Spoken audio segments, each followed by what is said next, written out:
보셨어요? 좋아요, 구독, 알람 설정까지.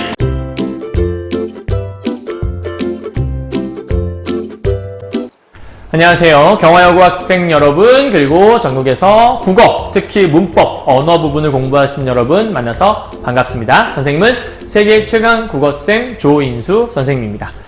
자, 선생님이 오늘은 이제 문장에 대한 파트를 함께 공부하게 될 건데요. 사실은 우리가 이제 지난 시간, 3시간에 걸쳐서, 3시간이라고는 좀 그렇고요. 3번에 걸쳐서, 첫 시간에는 의문 파트에 대한 것들을 간략하게 문제 몇 문제 통해서 좀 짚었었고요. 그 다음에 단어 1 파트, 단어 2 파트를 통해서 단어에 대한 걸 간단히 정리했었고, 오늘은 이제 문장 파트에 대한 것들을 함께 좀 공부를 하고자 합니다. 자, 문장도 시험에서 정말 잘 나오는 파트 중에 하나죠. 그래서 잘 기억하시면 좋겠고요.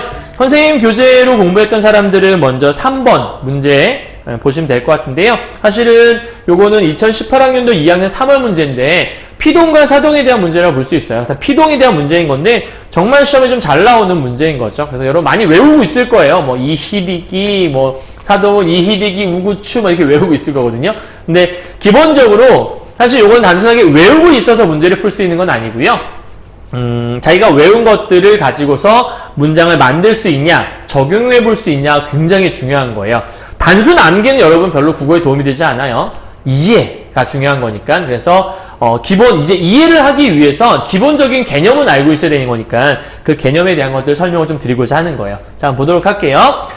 보기에 기역과 니은에 해당하는 부분인데요. 기역은 피동사로 파생되지 않은 동사가 있다. 니은은 능동문의 서술어로 쓰인 동사의 피동사가 존재함에도 불구하고 파생적 피동문으로 바꿀 수 없는 문장. 되게 말이 어렵게 돼 있죠, 그죠? 근데 사실은 별거 아니고요. 일단 피동문이 뭐냐는 것들 개념을 먼저 좀 잡으셔야 될 것 같아요. 자, 피동문은 파생적 피동과 통사적 피동이라는 게 있는데, 파생적 피동이란 능동사의 어간을 어근으로 해서 파생접사 이희리기. 그러니까 간단하게 얘기하면 파생적 피동이랑 피동문이란 뭐냐면 파생 접사가 붙는 것들을 얘기한다. 그 접사에는 이희리기라고 하는 건데, 이희리기라고 하는 건 접사. 우리 앞서 그 단어 파트에서 배웠던 일종의 형식 형태소라고 볼 수 있는 부분이죠. 여기에부터 만들어진 건데, 예를 들면 이런 것 같아요. 밥을 먹다. 인수가. 그럼 인수가 밥을 먹는 거예요? 이거는 인수가 능동적으로 밥을 먹는 거죠.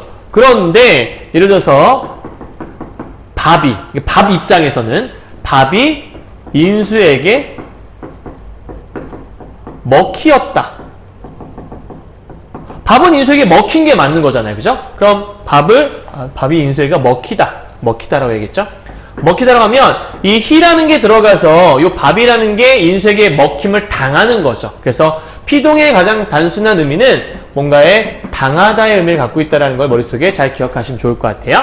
자, 그런데 통사적 피동문이란 뭐냐? 서술어로 쓰이는 타동사의 어간에 어지다, 아지다가 붙은 것들은 우리가 통사적 피동이라고 한대요. 그러니까 통사적이란 말이 들어가려면 아지다나 어지다가 들어가 있는지 보면 되고, 파생이란 말이 들어가려면 이희리기라고 하는 이 한 글자가 붙었는지를 확인해 보라는 얘기인 거죠. 근데 동사의 성격에 따라서 피동사를 만들 수 없는 게 있대요. 그러니까 얘는 만들 수 있잖아요. 그런데 만들 수 없는, 즉 이희리기를 붙여서 만들 수 없는 게 있다라는 거죠. 그리고 또는 능동문의 서술어로 쓰인 동사의 피동사가 존재하는데 그 피동사가 있는데 파생적 피동문을 바꿀 수 없는 문장도 있다라는 거예요. 독특한 케이스라 볼 수 있는 거겠죠. 뭐가 있는지 지금부터 한번 살펴보도록 하죠. 할게요. 여긴 이제 주된 거니까 여기 해놓고 예시를 통해 보도록 하죠. 자, 기역. 우리가 지금 기억 못 하는 거냐면 피동사로 파생되지 않는 걸 찾아야 돼요. 자, 주단은 이희리기를 좀 붙여보죠. 여기서 피동사로 파생되는 것들은 이희리기를 붙여서 만들 수 있는 게 피동사잖아요. 자, 주이다, 주희다, 주리다, 죽이다 이런 말 있나요? 죽이다는 말은 있지만 그때 죽이다는 이 죽이다가 아니잖아요. 그죠? 그러니까 이 주단은 이런 걸로 파생되지 않는 거라고 볼 수 있는 거니까 얘는 맞는 설명이라고 볼 수 있겠네요. 그죠? 근데 이제 두 번째, 고양이가 쥐를 잡았다라는 문장 여러분 책에 있을 거예요. 선생님 여기 밑에다가 미리 써왔어요. 자, 고양이가 쥐를 잡았다. 이거를 우리가 그러니까 피동문으로 만들어 보죠. 그러면 쥐가 고양이에게 잡힌 게 되는 거죠.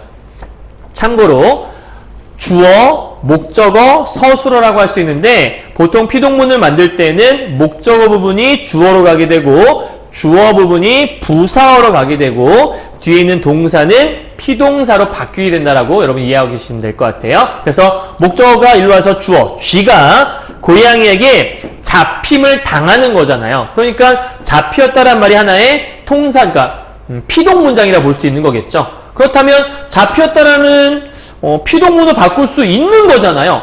우리가 없는 걸 찾아야 되는 건데, 그러니까 피동사가 분명히 이 잡다, 그러니까 지금 잡다라는 단어 있잖아요. 잡다라는 것들을 우리가 피동사로 만들어 봤더니 피동사는 잡히다, 그렇죠? 여기 있네요. 잡히다라는 말. 그러니까 피동사가 존재해. 근데도 파생적 피동문을 바꿀 수 없는 문장이 있어야 되는 건데 얘는 있잖아요. 그러니까 1번은 해당이 안 되는 거겠네요. 땡! 우리 정답 찾는 거니까. 자, 2번으로 보도록 하죠. 자, 먹다라는 말은 이걸 좀 잡아보죠. 먹이다, 먹히다. 아까 우리 선생님이 아까 얘기했었는데 좀 쉽게 얘기할까요? 예를 들어서 사자가 고양이를 먹었다 라고 하는데 목적어가 일로 간다 했으니까 고양이가 주어가 부사로 간다 그랬죠? 사자에게 먹히었다 라고 하면 말 되는 거잖아요. 그죠? 그러니까 먹다라는 말은 먹히다라는 말이 있으니까 피동사로 파생이 되네요. 그러니까 일단 얘부터가 땡이라고 볼 수 있겠네요. 그죠? 다음 두 번째, 사람들이 열심히 풀을 뽑았다 라고 얘기하는 건데 사람들이 열심히 풀을 뽑았다고요? 목적어가 앞으로 가서 풀이 열심히 사람들에게 뽑히었다 말 되나요? 와, 풀이 사람들한테 뽑히었어 이런 말을 쓰나요? 이런 말을 잘 쓰진 않죠. 그죠? 그러니까 뽑다라는 말은 뽑히다라는 말이 있는 건데 이렇게 피동문을 만들게 되면 문장이 좀 어색해지잖아요. 풀이 열심히 사람들에게 뽑힐 수 있어요? 풀이 막 열심히 사람들에게 뽑혀야지 막 이럴 수 있나요? 그러니까 이거는 이렇게 바꿀 수 없는 문장인 거니까 뭐 얘는 맞다고 볼 수 있겠지만 제가 안 된다고 볼 수 있겠네요. 그래서 답은 2번은 안 되겠네요. 그죠? 다음 세 번째요. 돕다란 말, 돕이다, 돕히다, 돕니다, 돕기다 이런 말 있나요? 없어요. 그죠? 그러니까 얘는 파생되지 않는 피동사가 없다는 말이니까 오케이라고 볼 수 있겠고요. 다음, 동생이 부모님께 칭찬을 들었어요. 그러면 들었다의 원형은 뭐냐면 듣다잖아요. 듣다의 피동사는 뭐죠? 듣다의 피동사는 들리다죠? 요 리가 들어가게 되면, 그러니까 듣 플러스 리가 되면 듣리다란 말은 없으니까 들리다라고 우리가 얘기하면 되는 거잖아요. 그러니까 들린다.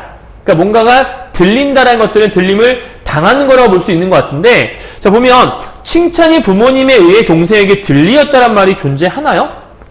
이거는 좀 적절하지 않은 것 같아요. 그죠? 그러니까 듣다의 피동사는 들리다인데 그 들리다를 갖고 몇 년 만들었더니 칭찬이 부모님에 의해 동생에게 들리는 거예요.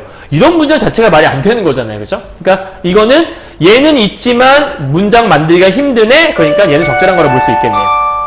지금 시간이 8시 50분이라서 빨리 끝내갈게요. 다음, 그러니까 답은 3번이라고 볼 수 있겠고요. 4번에 만나다, 만나이다, 만나히다, 만나리다, 만나기다 이런 말 없잖아요. 그러니까 여기는 오케이라고 볼 수 있어요. 지금 우리 답은 3번 이미 골랐어요. 근데 4번 같은 경우에 학생들이 벽화를 멋지게 그렸다. 그렸다는 그리다가 원형이라고 볼 수 있는 거죠. 근데 그리다의 피동사가 뭐가 있을까? 그리이다, 그리히다, 그리리다, 그리기다. 일단 피동사가 존재하지 않아요. 그러니까 말이 안 되는 거예요.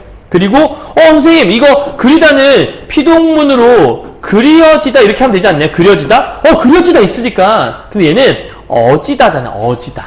우리 아까 어지다는 파생적 피동이 아니라 통사적 피동이라고 얘기했잖아요. 그러니까 이건 말이 안 되는 거예요.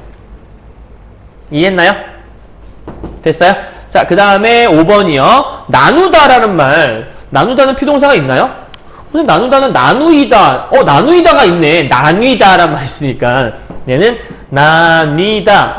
얘 피동사 존재하네. 그럼 맞다고 볼 수 있겠고. 아니네. 피동사가 파생되지 않는 거 골라야 되는 거네. 근데 얘 나뉘다로 되네. 그러니까 얘가 존재하기 때문에 일단 얘부터가 땡 틀렸다고 볼 수 있겠네. 그 문이 일부러 누나에게 세게 닫혔다는 말 자체가 말이 안 되는 거니까 피동문을 바뀔 수가 없는 거죠. 다만 닫다의 피동사는 닫히다. 그죠? 닫히다란 말이 있으니까 오케이. 그러니까 닫다의 피동사는 닫히다. 얘는 존재할 수 있는데 요렇게 문장 만드니까 문장 어색하잖아요. 그러니까 문장 만들 수 없는 니은의 사례로는 적절한 것 같아요. 근데 제가 틀려서. 답은 5번이 안 되는 것 같아요. 그죠? 됐나요? 자, 그 다음에 4번에서 5번에 있는 이 아는 문장, 안긴 문장. 와, 이거 진짜 중요한 문장인데. 여러분 이거 알아요? 정말 중요해요. 별표 100만 개. 선생님이랑 오늘 요거 하나만 기억해도 여러분 오늘 정말 많은 것들을 알고 간다 볼 수 있어요. 진짜 중요한 문장이에요. 알았죠? 머릿속에 꼭 박아주세요. 자, 발. 문장을 여러분 먼저 좀 구분해야 되는데, 이쪽에 좀 쓸까요? 문장이라 하면, 선생님이 여기다가 그냥 있는 상태에 쓸게요. 여러분 그냥 보기 좋게. 일단은 문장은 두 개로 이렇게 구분할 수가 있어요. 그러니까 문장이라고 하는 건 기본적으로 주어와 플러스 서술어가 존재하는 걸 우리는 문장이라고 해요. 주어와 서술어가 존재하는 것들을. 근데 문장은 하나의 주어와 서술어만 존재하는 혼문장이라는 게 있고요. 이 주어와 서술어가 2개 이상 존재하는 걸 겹겹이 쌓인다라고 얘기해서 겹문장이라고 해요. 그런데 이때의 겹문장은 또다시 2개로 나눌 수가 있어요. 하나는 뭔가 문장 안에 다른 문장을 안고 있는 아는 문장. 그럼 문장 안에 다른 걸 안고 있으니까 문장이 최소한 2개 이상이겠네요. 그죠? 겹문장인 거고요. 또 하나의 문장은 그냥 문장을 이어 붙이는 거예요. 그래서 이어진 문장이라는 게 존재해요. 자, 혼문장은 방금 얘기했어요. 주어 플러스 서술어. 요게 딱 1개인 거. 겹문장은 2개 이상인 것들. 자, 그때 이 이어진 문장을 다시 2개로 이렇게 쪼갤 수가 있어요. 자, 이어진 문장은 하나는 대등적으로 이어진 문장이라는 게 존재하고요. 이어진 문장 또 하나는 종속적으로 이어진 문장이라는 게 존재할 수 있어요. 자, 이해했나요? 자, 이때 대등적으로 이어진 거는 머릿속에 2개만 기억하면 돼요. 하나는 대조, 두 번째는 나열이라고 하는 요 2개만 기억하면 돼요. 그래서 가령 예를 들면 이런 거죠. 인수는 밥을 먹고 영희는 떡을 먹는다. 그럼 인수가 밥을 먹는 것과 영희가 떡을 먹는 것 중에 뭐가 더 중요하죠? 선생님 당연히 떡보다는 밥이 더 중요하지 않을까요? 그런 게 어딨어요. 그죠? 말이 안 되는 거죠? 그러니까 그런 거는 단순하게 사실 나열한 거니까 인수는 밥을 먹는다, 영희는 떡을 먹는다, 이 2개를 이은 거라고 볼 수 있는 거죠. 그리고 대조는 이런 거죠. 남자는 힘이 세다, 여자는 힘이 약하다라고 얘기했을 때 남자가 힘이 센 것과 여자가 힘이 약한 거는 2개는 서로 반대 현상이죠. 그런데 남자가 힘이 센 게 좋은 거예요? 여자가 힘이 약한 게 좋은 거예요? 뭐가 중요하다고 볼 수는 없어요. 그러니까 이건 대등한 존재라고 볼 수 있는 거죠. 단순하게 그냥 사실 반대일 뿐인 거지. 그래서 대조와 나열은 대등적으로 이어진 문장에 들어가는 거고요. 자, 종속이라고 하는 것들은 대부분 제일 쉬운 게 원인, 이런 것들 생각해 보시면 돼요. 예를 들어보죠. 인수가 밥을 많이 먹었다라는 문장이 있고요. 그 다음에 인수가 배가 부르다라는 문장이 있다 쳐봐요. 그러면 2개를 합치면 인수는 밥을 많이 먹었고 배가 부르다 이렇게 하는 것보단 인수는 밥을 많이 먹어서 배가 부르다 이렇게 문장을 많이 쓰겠죠. 그럼 인수가 밥을 많이 먹어서 배가 부르다면 정말 중요하게 핵심은 뭐냐면 배가 부른 거죠. 배가 불러. 왜? 밥을 많이 먹어서. 그러니까 배가 부르다라는 게 중심 문장이 되는 거고 여기는 밥을 많이 먹어서라는 건 이 중심 문장을 설명하기 위한 이유에 해당하는 거니까 이런 건 제가 얘를 따라오는 종의 역할을 한다. 종속적으로 이어진 문장이라 얘기를 하는 거예요. 자, 요 2개는 잘 기억하시는 게 좋고요. 이 종속적으로 이어진 문장은 좀 많아요. 이런저런 것들이. 뭐 부사에 대한 것도 약간 조금 다른 부분들이 많이 하는데 요렇게만 일단 이해하시면 될 것 같고요. 자세한 걸 원하시면 요 문장에 대한 요 구분해 놓은 개념 강의를 좀 한번 들어보시면 좋은데 뭐 강의는 많이 있으니까 좀 들어보세요. 자, 그 다음에 아는 문장이 여러분 여기서 또 하나의 포인트인 건데요. 아는 문장은 총 5개로 쪼개져요. 선생님이 오늘 강의 요것만 알고 들어와도 굉장히 여러분 많은 것들을 안다고 얘기했어요. 자, 아는 문장 첫 번째 명사절. 자, 기억해요. 아는 문장의 첫 번째라기보다 정확히 얘기하면 아는 문장은 그 안에 하나의 문장을 안고 있어요. 그래서 그 안에 안겨있는 문장을 우리는 안긴 문장이라고 하거든요. 그 안긴 문장의 종류가 5가지가 있다라고 하는 거예요. 그럼 첫 번째, 명사절로 안겨있는 것. 두 번째는 관형절로 안겨있는 것. 세 번째는 부사절로 안겨있는 것. 네 번째는 인용절로 안겨있는 것. 5번째는 서술절로 안겨있는 것. 이렇게 돼 있어요. 자, 이때 머릿속에 조금 공부하기 쉽게 선생님 설명을 드리면 명사절이냐 아니냐를 알아보려면 머릿속에 이라고 하는 것과 기 2가지를 떠올리시면 돼요. 기 이렇게. 그래서 혹시 문장을 보다가 음이나 기가 들어가 있다. 그러면 아, 명사절인가 봐라 생각하면 돼요. 예를 들면 이런 거예요. 인수는 기다린다라는 문장과요. 그 다음에 영희가 간다라는 문장이 있다 생각해보죠. 그럼 이 두 개의 문장을 합치고 싶은 거예요. 그래서 얘를 이 안으로 쏙 집어넣어 보는 거예요. 그럼 어떻게 된 거냐면 인수는 영희가 가기를 기다린다. 영희가 싫은가 봐요. 영희를 떠나보내고 싶은가 보죠. 그죠? 자, 그러면 인수는 영희가 가기를 기다린다라고 얘기하게 되면 보세요. 기다린다라는 거는 서술어죠. 근데 누가 기다린 거냐면 인수가 기다려요. 얘가 이제 주어가 되는 거겠죠. 그런데 얘만 서술어냐? 가기를은 가다라는 말로 우리가 가다에서 왔다는 걸 알 수 있잖아요. 그럼 이때 이 가다 얘도 하나의 서술어가 되는 거죠. 근데 누가 가는 거냐면 이때는 인수가 가는 게 아니라 영희가 가는 거니까 얘가 주어가 되겠죠. 그렇다면 주어 서술어 안에 이 주어 서술어가 이렇게 안겨 있다고 볼 수 있는 거예요. 그런데 재밌는 건 요 안에는 얘가 안긴 문장인데 요 안긴 문장이 원래 영희가 가다잖아요. 근데 가다에 여기가 기가 이렇게 들어와 있네요. 그죠? 기가 들어와 있다고요? 기가 들어와 있다고요? 그럼 아, 이게 명사절이구나. 자, 명사절이란 명사 역할을 하는 거예요. 그럼 선생님 명사 역할이 뭔데요? 명사는 뒤에 조사가 붙을 수 있어요. 그래서 뒤에 보게 되면 이렇게 를이라고 하는 목적격 조사가 붙어 있는 거죠. 그래서 시험에서는 뭘 많이 물어보냐면 이게 무슨 절인지를 물어볼 수 있고요. 그 다음에 그 절이 문장 속에서 어떠한 성분, 문장 성분으로 쓰였냐. 자, 를이 붙어 있으니까 목적어. 그래서 시험 문제 나올 수 있는 건 명사절, 목적어 이 두 가지를 아마 물어볼 수 있을 거예요. 됐나요? 오케이? 뭐 이런 것도 있겠죠. 인수는 기다린다. 다음에 뭐 영희가 크다. 그럼 뭐 인수는 영희가 컸음을 기다린다. 이렇게 얘기한다면 그 음이라는 것들도 들어갈 수 있는 거니까. 약간 예시가 좀 이상하긴 한데 어쨌든 음기를 기억하세요. 이따 예시 보면 알 수 있어요. 자, 두 번째 관형절은 4개를 기억해요, 여러분. 은, 는, 을, 넌이라고 하는 이 4개를 머릿속에 꼭 기억해 두면 돼요. 공부하기 좀 편하게 여러분한테 좀 쉽게 이해하기 위해서 일종의 조금 약간 뭐 암기식으로 좀 알려드리고 있는 거긴 한데 문제 풀이할 때 굉장히 좀 도움이 될 거예요. 그래서 한번 알아두시면 좋고요. 자, 은는을던이라는 말이 들어가면 좋을 거다라고 지금 말씀을 드렸는데요. 예를 들면 문장, 여러분 책에도 문장이 좀 있을 텐데 예를 들면 뭐 그런 게 있지 않을까요? 이거 좀 지워볼까요?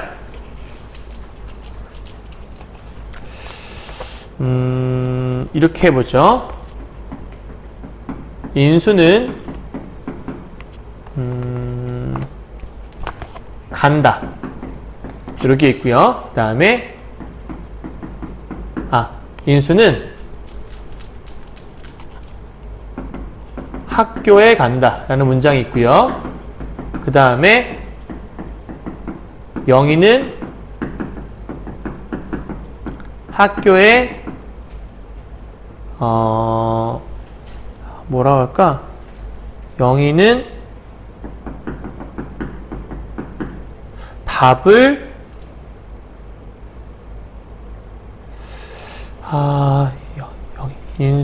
영희는 학교에 다닌다라고 합시다. 다닌다. 이렇게.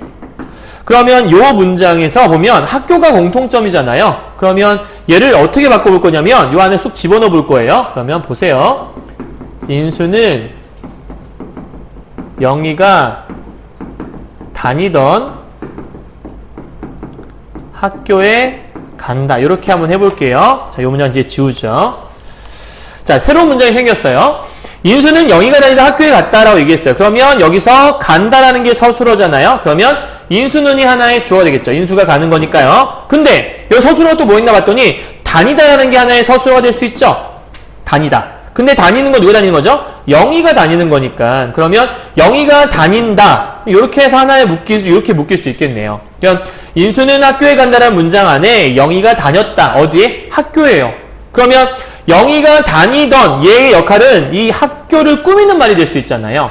근데 선생님 여기 던이란 말이 보이네요. 맞아요. 여기 던이라는 게 있어요. 그죠? 그렇다면 이 영희가 다닌다라는 말에 던을 붙여서 뭘 하고 있냐면 학교를 꾸며주고 있는 거예요. 근데 학교라고 하는 건 명사니까 명사와 같은 체언을 꾸며주는 건 관형사의 역할이죠. 그러면 이때 이 문장은 하나의 관형절이다. 왜? 관형사의 역할을 하는 안긴 문장이니까. 그래서 은을전이 붙게 되면 이런 게 있다는 걸 설명할 수 있다는 거예요. 어렵지 않죠? 그 다음에 부사절은 여러분 세 개를 기억하면 돼요. 이, 개, 도록이란 말을 여러분 기억해요. 이렇게 해서 이, 개, 도록이란 말. 그럼 우리가 부사절이라고 얘기할 수 있다. 부사의 특징은 여러분 뭐죠?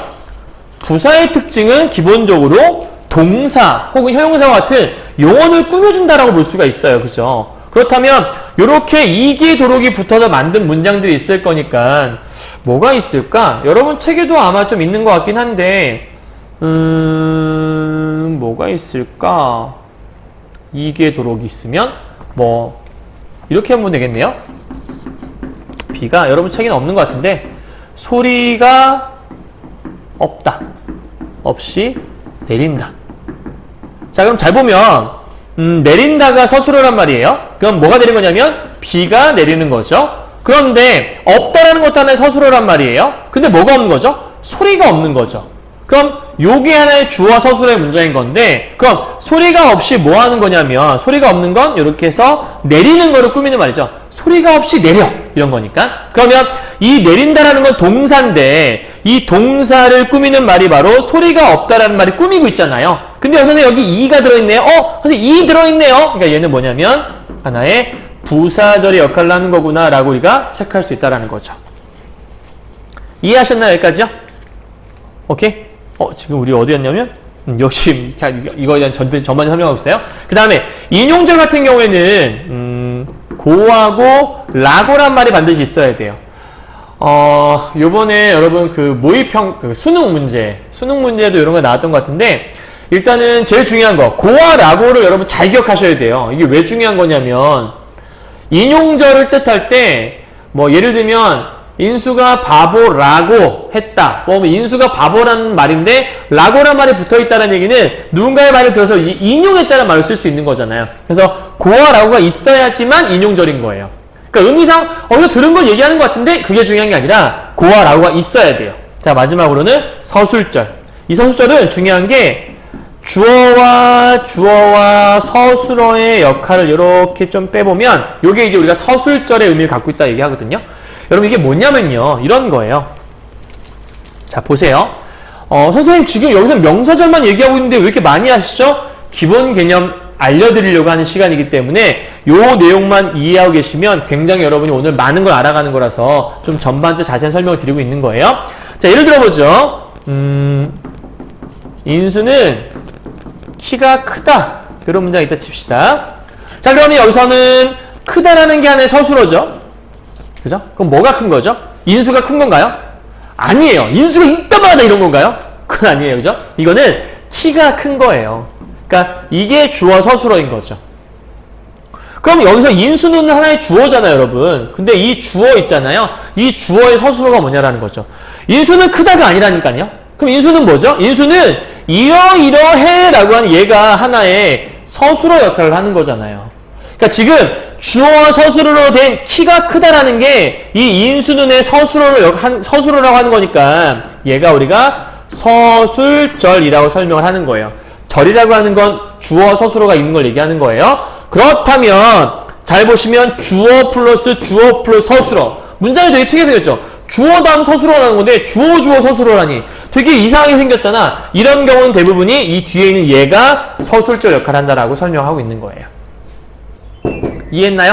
자, 선생님이 되게 다양한 예들을 가지고 설명을 다 했어요. 그러니까 여러분이 요 정도를 기억하고 계시면 일단은 이 암긴 문장에 대한 기본적인 문제들은 다 풀어낼 수 있을 거예요.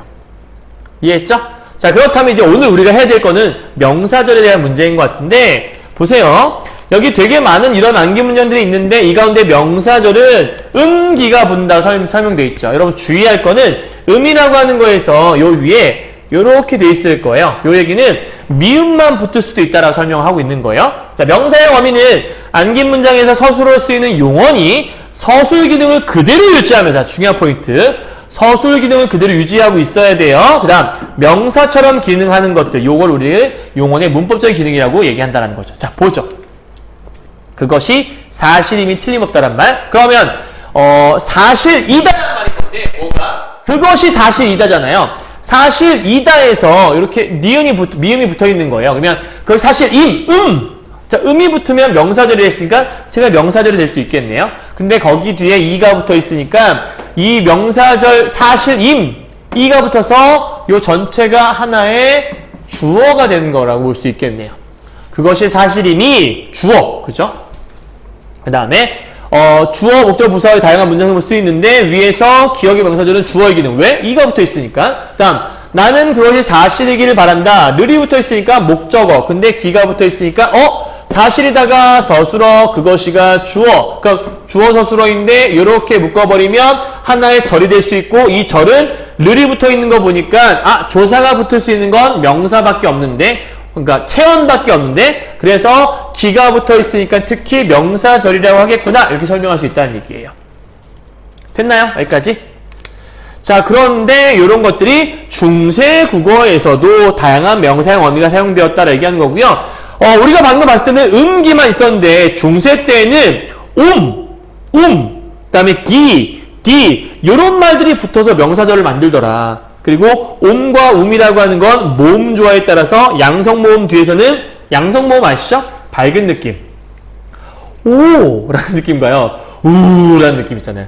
오와 오 중에서는 오가 더 밝은 느낌을 주죠. 그래서 만약에 양성모음이라고 하는 것들은 오와 연결되는 거니까 옴이라고 하는 거고요. 음성모음은 움이라고 얘기하는 거예요.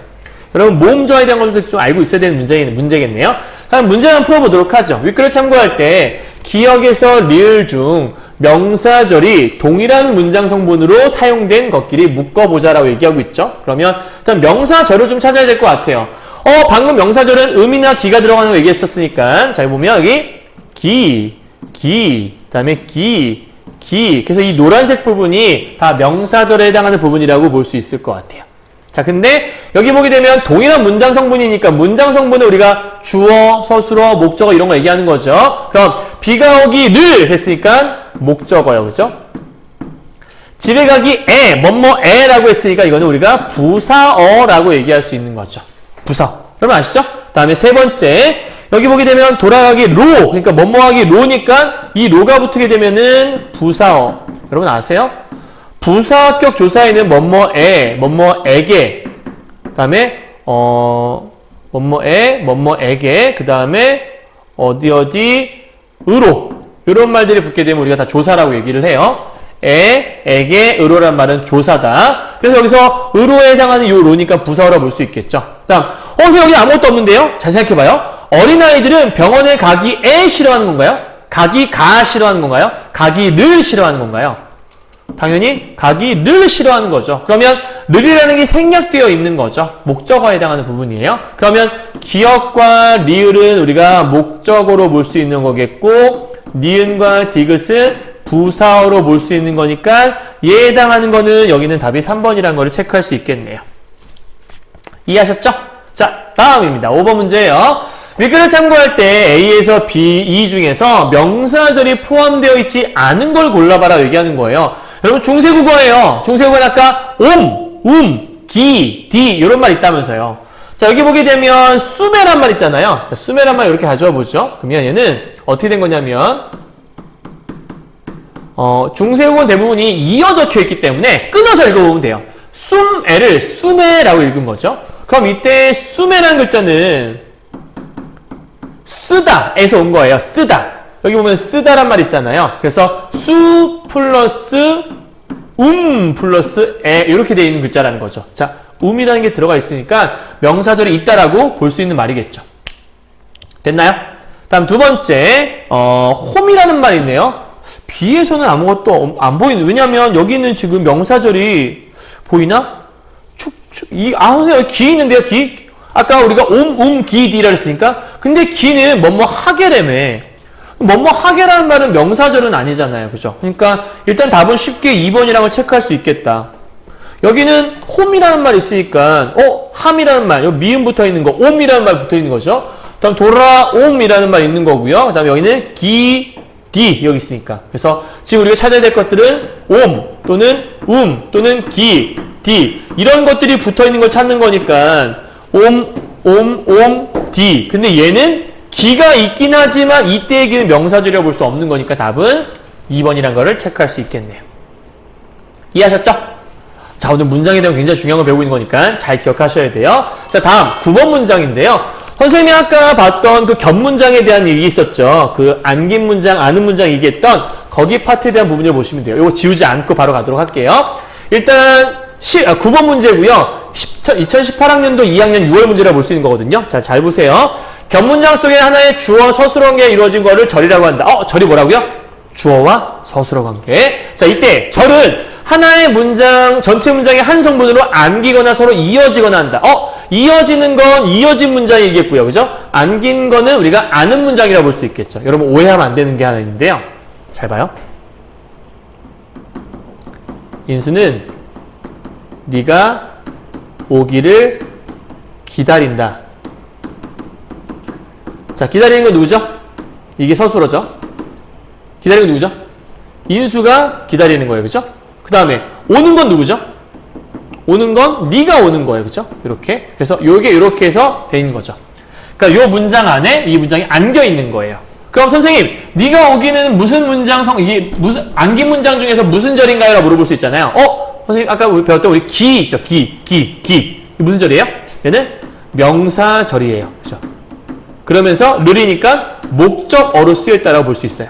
자, 이건 우리가 앞에서 했던 것들. 자, 이제 내가 뭘 물어볼 거냐면 요 안긴 문장, 얘를 우리가 방금 전에 안긴 문장이라고 했어요. 자, 그럼 아는 문장이 뭘까요? 라고 물어보면 공부를 제대로 안 한 아이들은 뭐라고 하냐면 선생님, 인수는 기다린다라는 게 요 안긴 문장을 안고 있네요. 그럼 안는 문장은 인수는 기다린다가 아는 문장, 요 안에 안겨 있는 건 안긴 문장이죠. 라고 얘기를 해요. 땡. 틀려요. 잘못된 말. 자, 왜냐면 여러분 아는 문장이라고 하는 건 선생님이 방금 전에 뭐라 했냐면 견문장이라고 했죠. 자, 견문장의 뜻은 주어 서술어가 2개 이상 있어야 된다 그랬죠. 자, 그런데 만약에 인수는 기다린다가 만약에 아는 문장이라고 한다면 이 아는 문장인 인수는 기다린다가 견문장인가요? 아니죠. 하나밖에 없잖아요. 그러니까 뭔 얘기냐면 이 전체가 아는 문장이라고 하는 거예요. 정말 중요한 개념이에요. 헷갈리면 안 돼요. 안긴 문장은 말 그대로 안겨있는 문장을 얘기하는 거예요. 이 안긴 문장은 뭐 혼문장일 수도 있고 견문장일 수도 있어요. 자, 그런데 아는 문장이라는 건 밖에 있는 것만이 아는 문장이 아니라 이 전체를 싹 다 묶어서 아는 문장이라고 하는 거예요. 그래야 주어 서술어가 2개 이상 있을 수 있는 이 견문장이란 말이 성립될 수가 있다는 거죠. 정말 중요한 거 기억하셔야 돼요. 자, 이제 우리가 요 문제에 대한 걸 한번 보도록 할게요. 요건 잘 기억하시고요. 팁이니까요. 자, 가번입니다. 봄이 오면 꽃이 핀다라고 얘기했어요. 그러면 봄이 오면 그럼 일단은 여기가 서술어죠. 뭐가 오는 거죠? 얘가 오는 거죠. 피는 게 서술어죠. 뭐가 피는 거죠? 꽃이 피는 거죠. 그럼 주서잖아요. 그럼 얘는 이 문장과 이 문장이 이어진 거예요. 하나로. 그러면 여기서는 이어진 문장이라고 볼 수 있는 부분이네요. 그죠? 이해하셨나요? 여기는? 뭐 어려운 문장은 아닌 것 같은데요. 그래서 얘는 우리가 무슨 문장이냐 물어본다면 이어진 문장이다 이렇게 얘기하면 될 것 같아요. 근데 선생님 이거는 여기 아까 이렇게 두 개에서 대등적으로 종속적으로 이걸 하나 더 물어보자면 얘는 종속적으로 이어진 문장이에요. 왜냐하면 봄이 오면 꽃이 피는 거예요. 그러니까 꽃이 핀다가 중요한 거죠. 그 이유는 조건이 뭐냐면 봄이 오기 때문에. 오케이? 자, 그 다음에 나번이요. 눈이 내린 마을은 고요했다라고 얘기했어요. 자, 얘는 무슨 문장이냐라고 보는 거죠. 일단은 서술어를 좀 찾아보는 게 가장 급선무예요. 자, 고요한 게 서술어예요. 그죠? 뭐가 고요하죠? 마을이 고요해요. 그 다음, 내리다라는 말이 있으니까 얘도 서술어가 될 수 있겠죠? 뭐가 내린 거죠? 눈이 내린 거라고 볼 수 있어요. 자, 근데 눈이 내리다에 니은이 이렇게 붙어 있는 거예요. 그럼 눈이 내리다에 니은이 붙어서 눈이 내린 게 뭘 꾸미냐면 말을 이렇게 꾸미는 거죠. 그럼 지금 여기에는 요게 지금 들어가 있는 거거든요. 자, 얘와 해당되는 거 어디냐 봤더니 요거 찾아야 되는 거죠. 요건 니은 하나 붙어도 관형절이 될 수 있다는 거니까. 그러면 이 니은이 붙은 거니까 얘는 얘가 관형절이구나. 이걸 우리가 이해할 수 있어야 되고, 그럼 얘는 무슨 문장이냐면 아는 문장이다라고 여러분이 짚어낼 수 있어야 되는 거예요. 자, 이런 걸 할 수 있냐 없냐를 물어보는 문제인 거예요. 어렵지 않죠? 다음 답번이에요. 나는 그가 왔음을 몰랐다라고 얘기했어요. 그러면 서술어를 찾아보죠. 모른다라는 말이 서술어니까 얘가 서술어. 누가 모르는 거죠? 나는 몰라요. 그죠? 다음 왔다, 왔어. 얘가 왔어요. 그죠? 누가 왔죠? 그가 왔어요. 그럼 얘가 하나의 문장이라고 볼 수 있는 건데 이때 왔어에 음이 붙어 있네요. 음기. 아, 이게 무슨 절이에요? 명사절이에요. 자, 명사절에 을이 붙어 있어요. 그죠? 자, 목적어의 기능을 한다라고 볼 수 있는 거겠죠? 자, 그럼 이제 문제를 풀어보도록 할게요. 1번입니다. 가에서 기역과 니은의 위치를 바꾸면 의미가 달라진다. 얘와 얘를 바꿔볼까요? 꽃이 피면 봄이 온다. 문장이 달라지죠? 봄이 오면 꽃이 핀다는, 봄이 왔을 때 꽃이 필 수 있어요. 근데 꽃이 피면 봄이 오나요? 문장 자체가 완전히 의미가 좀 달라지는 거죠. 그러니까 1번은 틀린 말은 아닌 것 같아요. 다음 2번이요. 나에서 디귿, 여기 눈이 내린 얘 있죠. 디귿은 리을의 주어를 꾸며준다. 리을의 주어가 마을이니까 얘가 얘를 꾸며준다. 틀린 말 아니네요. 그죠? 맞는 말. 다음 3번이요. 다의 미음을 생략하면, 미음이 이걸 빼버렸어요. 그럼 생략하면 전체 문장의 의미가 불완전해진대. 그러니까 나는 몰랐어! 라고 얘기하는 거야. 뭘 몰랐는데? 그가 왔어요. 몰랐으니까. 얘를 빼면 문제가 좀 이상해지죠. 이게 뭔 얘기냐면, 전체 문장의 의미가 불완전해진다는 거는 저 생략된 부분이 필수 성분이냐를 물어보는 거예요. 말을 바꾸면 주성분이냐를 물어보는 거거든요. 근데 목적어는 우리가 여기 을이 지금 목적어죠. 목적어는 필수 성분, 주성분이라고 해요. 그냥 얘를 빼면 이상해지는 거죠. 예를 들면 나는 밥을 먹었다라고 했는데 나는 먹었다. 그러면 뭘 먹었는지 모르기 때문에 원래 문장의 의미가 좀 달라진다라고 볼 수 있는 거예요. 다음 4번이요. 나와 달리 다는 절이 전체 문장의 한 성분으로 안겨있다. 얘와는 달리 다는 안겨있다. 전체 문장 한 성분으로. 맞나요, 여러분? 맞는 말인가? 얘 명사절 있죠? 얘 관용절 있죠? 얘도 그럼 똑같이 얘도 문장이 하나 안겨있잖아요. 그러면 4번은 달리란 말이 틀렸네요. 나와 달리가 아니라 나와 마찬가지로 이렇게 써야 맞는 말이겠네. 그죠? 5번. 가나다는 모두 주어 서술어 관계가 두 번 나타난다. 겹문장이니까. 그죠? 그래서 답은 4번이라고 알 수 있다는 얘기예요. 이해하셨나요? 여기까지요? 오케이. 콜. 자, 여기까지 문장 다 했고요. 요 19번 문제는 19번 문제는 선생님이 간단하게만 좀 풀어보도록 할게요. 반드시 있어야 되는 문장 성분이 주성분이라고 얘기할 수 있는 거니까 여러분 주성분에 대한 얘기는 좀 전에 살짝 설명했었는데 주성분이 뭐냐? 반드시 필요한 거 좀 지우고 설명할게요. 오늘 문장의 마지막 파트라고 볼 수 있는 것 같아서 요거 설명하고 이제 오늘 마무리할게요. 수업을요. 요게 지금 마지막인 것 같은데 볼게요. 주성분에는 주어, 서술어, 목적어, 보어가 있습니다. 그래서 주, 목, 보, 서 이렇게 얘기하는 건데 주성분은 생략되면 안 돼요. 문장 이상해지는 거니까. 그 다음 서술어는 주어의 동작 상태 등을 설명하는 거고 서술어의 동작 대상이 되는 문장 성분을 목적어라고 하며 서술어의 되다 아니다가 끝으로 필요한 문장 성분을 우리는 주어를 제외하고 조사 이와 같은 것을 보어라고 한다. 뭐 어려운 건 아닌데요. 실제 예를 통해 한번 보도록 하죠. 기본적으로 여기서 지금 동사가 뭐냐 봤더니 찍다가 서술어예요. 그죠? 자, 누가 찍은 거죠? 철수의 동생이 찍은 거니까 얘가 주어가 되겠네요. 그 다음에 사진을은 뭐뭐을을 찍었다가 되는 거니까 얘는 목적어가 될 수 있을 거예요. 그죠? 이렇게. 그 다음 이거는 되다. 얘가 서술어죠. 근데 방금 전에 얘기했지만 되다 아니다 앞에 오는 말은 보어라고 했으니까 이 대학생이 보통 우리가 이와 가가 붙으면 주어라고 하지만 얘는 보어라고 해야겠네요. 그죠? 그 다음 누가 된 거죠? 언니가 된 거예요. 언니는 그러면 주어가 되겠네요. 이렇게. 그럼 1번부터 보죠. 가에 찍었다는 동생의 동작을 풀이하는 서술어입니다. 서술어니까 틀린 말 아니겠네요. 그죠? 두 번째요. 니은의 올해는 되었다가 꼭 필요로 하는 성분이다. 자, 올해란 말을 빼보죠. 언니는 대학생이 되었다라고 얘기해도 크게 문장은 달라지지 않아요. 그죠? 그렇기 때문에 여기서 꼭 필요로 한다는 말은 적절하지 않은 문장이 되는 거죠. 되셨나요? 이때 올해는 부사어라고 볼 수 있는 부분이죠. 다음 세 번째요. 기역에는 목적어가 있지만 얘는 목적어가 없습니다. 기역은 목적어 있죠? 얘는 목적어가 없는 거 맞죠? 지금 현재 주어, 부사어, 모어, 서술어가 있는 거니까. 다음 4번. 기역과 니은에는 주어가 하나씩 있다. 맞죠? 하나씩 있는 거죠. 다음 5번. 기역과 니은 주성분의 종류가 3가지씩 있다.